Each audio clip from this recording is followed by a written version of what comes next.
श्री स्वामी समर्थ. मी योगिता स्वागत करते तुमचं माझ्या चॅनलवरती.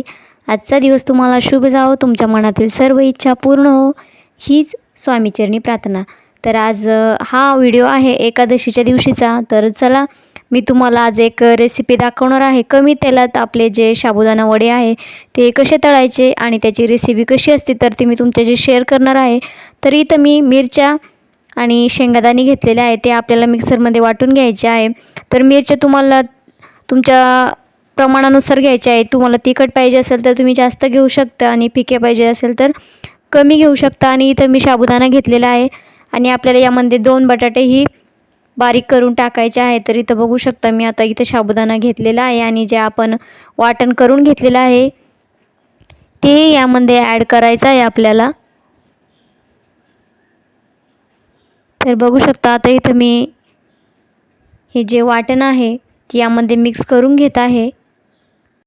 तर इथं मीठ मी साबुदाण्यामध्येच ॲड करून घेतलेलं होतं आणि इथं आता आप्याचं जे पात्र आहे त्याला आधी थोडंसं तेल लावून घ्यायचं आहे आणि मग आपल्याला जे साबुदाणा वडे आहे ते त्यामध्ये टाकायचे आहे. तर इथं पीठ पूर्णपणे आपलं जे साबुदाण्याचं आहे वड्यांसाठी ते मळून झालेलं आहे. तर इथं बघू शकता आपल्याला याचे जे गोल गोल असे वडे करून घ्यायचे आहे, जेणेकरून ते आप्पे पात्रामध्ये बसले अशाच प्रमाणात तुम्हाला वडे करायचे आहे. याच्यापेक्षा छोटेही तुम्ही करू शकतात कारण ते खूप छान असे फुगतात. तर आता इथं मी गोल गोल असे सर्व जे वडे आहे ते करून घेतलेले आहे आणि ते आप्पे पात्रात ठेवलेले आहे, इथं बघू शकता तुम्ही.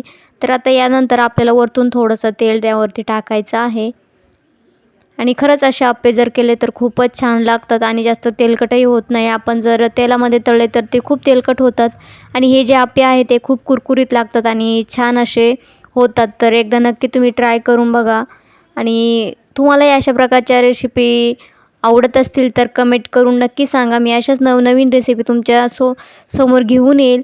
तर आता इथं मी गॅसवरती जे आप्याचं पात्र आहे ते ठेवलेलं आहे आणि आता याला आपल्याला 10 ते 15 मिनटं वाफेवरती शिजवून घ्यायचं आहे छान असं. तर इथं बघायचं आहे आपल्याला जे वडे आहे ते पलटी करून बघायचे आहे की झालेले आहे की नाही. जोपर्यंत पलटी होत नाही तोपर्यंत आपल्याला गॅसवरती थोड्या मंद आचेवरती ठेवायचं आहे.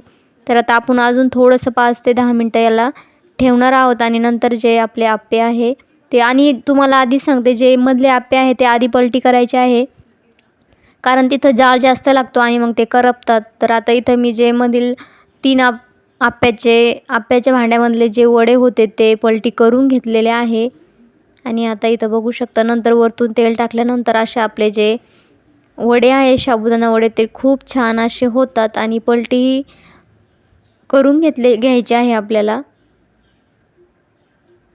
आणि अशाच खूप छान अशा पद्धतीत मी फर्स्ट टाईम करून बघितले तर खूप छान असे कमी तेलामध्ये हे जे वडे आहे ते तळले जातात आणि अशा प्रकारे आपले वडे इथं रेडी झालेले आहे आणि खूप छान असं तुम्ही बघू शकता त्याला तेलही अजिबात जास्त काही दिसत नाही आहे.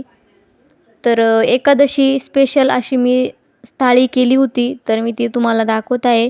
इथं मी केळी, खजूर, राजगिऱ्याची चिक्की, साबुदाणा वडे, साबुदाणा, मिरच्या आणि दही अशी जी एकादशीच्या दिवशी आहे थाळी तयार केलेली होती. तर चला आता मी आपलं फराळाचं झाल्यानंतर जी गावातून दिंडी जाणार होती विठ्ठलाच्या कोटमगावला, तर त्या दिंडीचाही मी छोटासा शूट घेतलेला आहे.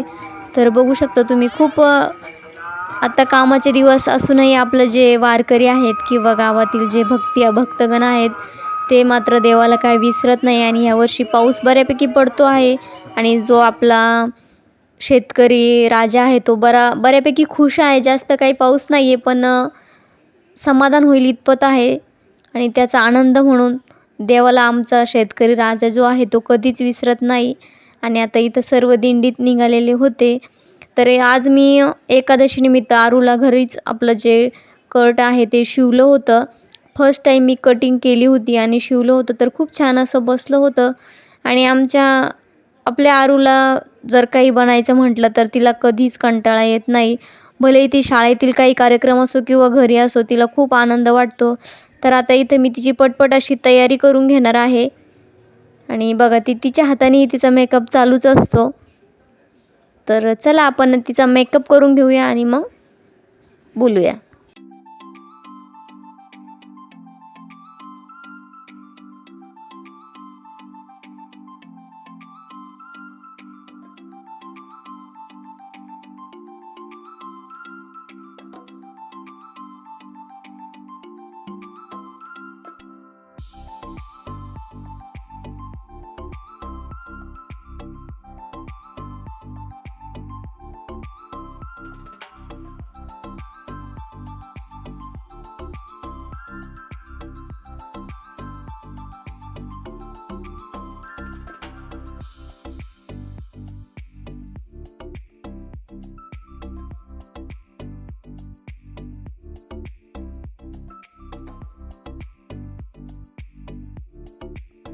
तर इथं तिला मी वारकऱ्यासारखा टिळा लावला होता, तर तिला तो काय आवडला नाही. तर याच्यातही मला खूप जुगाड करावा लागला होता. पण लहान मुलांचं कसं असतं, मला हे नको ते नको, आणि तिला जोपर्यंत छोटी होती ना तोपर्यंत तिला कसाही मेकअप केला तरी चालायचा. पण आता जसं जसं समजायला लागलं आहे ना, तर तिला तिच्या पद्धतीनुसार लागतं. मम्मी असं नको, तसं नको, हे कर, ते कर, आणि खूप काही तिच्याकडं आयडिया असतात. तर कधी-कधी ना लहान मुलांच्या मतानुसारही घ्यावं लागतं. तर आता तिला मी इथं आहे ना गंध वगैरे लावून देत होती. तर छान असं तिला मी जे रुक्मिणीचा आहे तो छोटासा असा लूक तयार करून दिला होता. आणि इथं बघू शकता आता तिच्या वेण्या मला घालायच्या होत्या. तर वेण्या घालण्यासाठी इथं मी, आणि केस विचारायचे म्हटलं तरीही ती कधीही रडणार नाही किंवा काही म्हणत नाही. तर छान अशा वेण्या घालून घेतलेल्या होत्या. आणि आता इथं मी जे त्या कपड्यातलाच जो कपडा उरलेला होता त्याचीच मी रिबीन तयार केलेली होती आणि तीच आता केसांना लावून देणार आहे. तर तिचाही चालली होती मस्ती. तर आता बऱ्यापैकी तिचा लूक तयार झालेला आहे आणि खूप वेळ झाला होता, त्यामुळे मी पटपट असा तिचा मेकअप करून घेतलेला होता. तर आता इथं आपल्याला तिला ज्या बोहट्या आहेत त्या घालायच्या होत्या. तर त्या भरपूर दिवसाच्या आहे, पण ती लहानपणापासून काही घालत नाही. तर आता म्हटलं काही सणवार असला तर घालायला छान वाटतात. आता मी तर म्हणते काही दिवसांनी ही ज्या बोहट्या म्हणतात, तुमच्याकडे काय म्हणतात मला माहीत नाही, तरी ही प्रथाही काही दिवसांनी बंद पडेल. पण लहान मुलांना खूपच छान दिसतात, पण तिला काही आवडत नाही. तरी मी बळजबरीने घालून दिलं आणि इथं आता जी छोटीशी ठुशी आहे तीही घालून देत आहे. आणि फायनल लूक आता तिचा तयार झालेला. थोडंसं मी लिप बाम लावणार आहे आणि नॉर्मल अशी लिपस्टिक लावणार आहे, कारण लहान मुलांना जास्त प्रोडक्ट मी वापरलेच नाही पाहिजे आणि मीही जास्त काही यूज करत नाही. तर थोडंसं असं लिप बाम लावल्यानंतर, हिमालयाचा लिप बाम लावल्यानंतर थोडीशी मी वरतून लिपस्टिक लावली आणि फायनली तिचा लूक तयार झालेला आहे. लूक तयार झाल्यानंतर मग छोट्याशा जे रील्स करायचे होते त्यासाठी क्लिप तयार करून घेतल्या आणि मग रील्स केलेल्या आहेत. त्या रील्स तुम्हाला बघायच्या असेल तर इंस्टावरती जाऊन नक्की बघा. तुम्हाला छान छान अशा तिच्या ज्या रील्स आहेत त्या बघायला भेटतील. यूट्यूबलाही बघायला भेटतील शॉर्टमध्ये. तर चला, फायनली अशा प्रकारे तिचा जो शूट आहे तो आपण केलेला आहे. आणि शूट झाल्यानंतर आपण रील्स काढल्या आणि रील्स काढल्यानंतर छोटासा जो फोटोग्राफी आहे ती इथं आपण केली होती. बघा, तिची ॲक्शन ही खूप छान असते. आणि तुम्हाला असेच नवनवीन व्हिडिओ बघायचे असेल तर चॅनलला सबस्क्राईब करा, लाईक करा आणि व्हिडिओ आवडल्यास कमेंट करायला अजिबात विसरू नका. आणि ही छोटीशी फोटोग्राफी कशी वाटते तुम्हाला तेही कमेंट करून नक्की सांगा. आणि हो, व्हिडिओ बघितल्याबद्दल तुम्हा सर्वांचे मनापासून आभार.